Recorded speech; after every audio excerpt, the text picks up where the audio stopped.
Episode 2. From Eden to Eternity. The Sabbath was never just for Jews. You say the Sabbath began in Exodus? That it was for Jews only? Then explain Genesis. And on the seventh day God ended his work which he had made, and he rested on the seventh day. And God blessed the seventh day, and sanctified it. Genesis 2, 2-3. This was before sin, before Abraham, before Moses, before there was a Jew. The Sabbath was not born at Sinai. It was born in Eden. God created the world in 6 days and rested on the seventh, not because he was tired, but because he was establishing a pattern for all creation, a divine rhythm of life, a covenant of time. The Sabbath is not Jewish, it is not ceremonial, it is not temporary, it is creation's crown. So why do people say it's only for Israel?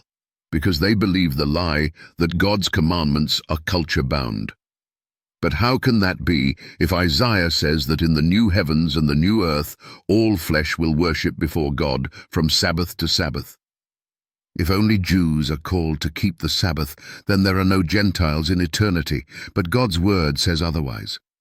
Revelation 7:9 speaks of a great multitude, which no man could number, of all nations and kindreds and people and tongues stood before the throne. That's all flesh. And if Isaiah says all flesh will keep the Sabbath in eternity, and Revelation shows all nations gathered around God's throne, then the Sabbath is not a relic. It is a requirement. Jesus said in Mark 2:27, "The Sabbath was made for man, and not man for the Sabbath." Not made for Jews, not made for Moses, made for man, made for Adam, made for humanity. It's part of the same creation God declared very good. To reject the Sabbath is to reject the order of creation. To reject the Sabbath is to reject the example of Jesus. To reject the Sabbath is to reject the prophecy of Isaiah. So what are you holding on to? A tradition born in Rome? A commandment never spoken by Christ? A day sanctified by emperors, but not by God? Isaiah saw eternity, and in that eternity there is a day of worship. It's not Sunday, it's not optional, it's not cultural, it's the seventh day, the Sabbath of the Lord your God, and all flesh will honor it.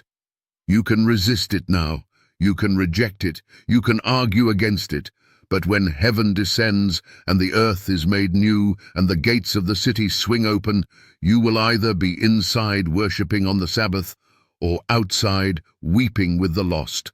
Make your choice now. Image prompt. Adam and Eve worshipping in the Garden of Eden with light shining on the seventh day. A timeline stretches from Eden to the new earth, where people of every nation bow on the Sabbath, while a broken Sunday monument crumbles beside them.